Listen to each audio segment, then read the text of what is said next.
जय श्री राम। मैं आयुष सिंह आज मैं सबसे हाईलाइटेड मुद्दे के बारे में बात करने जा रही हूँ। वो है 100 रुपए का पेट्रोल। जी हाँ, लोगों का कहना है कि 100 रुपए का पेट्रोल देखा पहली बार। देश की जनता को बोलना चाहती हूँ कि बहुत कुछ आपने देखा पहली बार, लेकिन आप बताने में उसको संकोच करते हो। लेकिन अगर आप बताने में संकोच करते हो तो मैं बेड़ा उठाती हूँ इस चीज का और जनता को बताती हूँ कि क्या क्या देखा आपने पहली बार, और देखने की आदत भी डालो।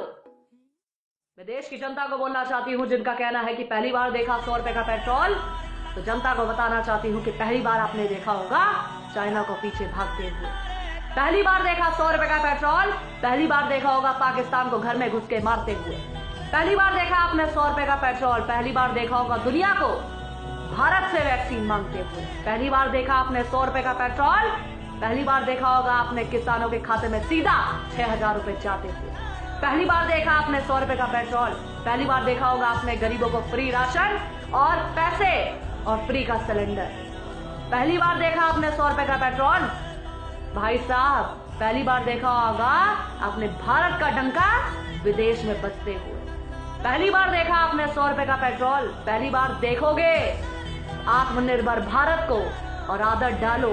और देश की जनता से बोलना चाहती हूँ जिनको 100 रुपए का पेट्रोल दिखता है, एक महीने में ज्यादा से ज्यादा कितना पेट्रोल भरवाओगे? 3 से 4 बार।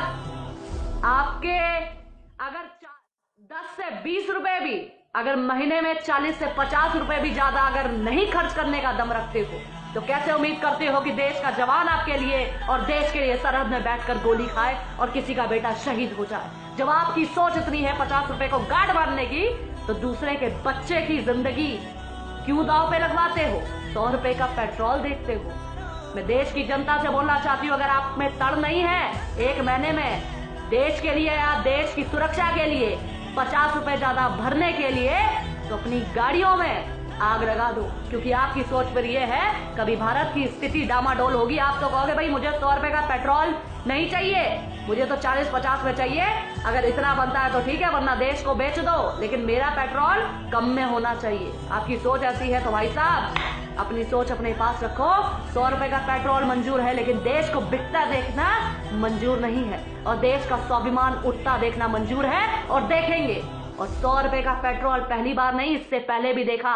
अगर उस समय भी आवाज उठा दी होती तो आज देश के हालात, अपने लिए कभी आवाज उठा दी होती तो आज आपका धर्म खतरे में ना होता और देश खतरे में। आपने कभी सोचा कि कोरोना काल में जब देश में महामारी चल रही है, देश का प्रधानमंत्री देश के लिए, देश के लोगों के लिए और सेना को मजबूत करने के लिए, देश को मजबूत करने के लिए राफेल ला रहा, लेकिन आपको तो 100 रुपए का पेट्रोल दिखता है। राफेल की कीमत किसी को नहीं दिखती। किसी ने नहीं बोला कि महामारी चल रही है, आर्थिक स्थिति डामाडोल है, लेकिन फिर भी राफेल आ रहा है। बोलना चाहती हूँ, अगर इतने सवाल आपने पहले पूछे होते तो आज देश की स्थिति क्या होती ये आपके सामने होता।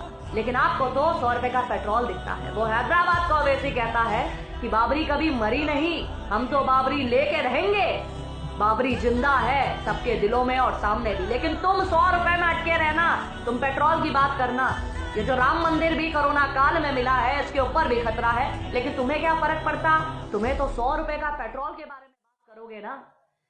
वो फैक्ट्स पे लड़ते हैं, वो पैसे पे नहीं, वो चीजों पर कि हम जाएं, हमारे बाद भी लोग लड़ते रहे इसके लिए और देखते रहे, इतिहास पढ़ते रहे और देश में कब्जा जमाए। तुम कहते हो 100 रुपए के पेट्रोल की बात करो, टमाटर प्याज की बात करो।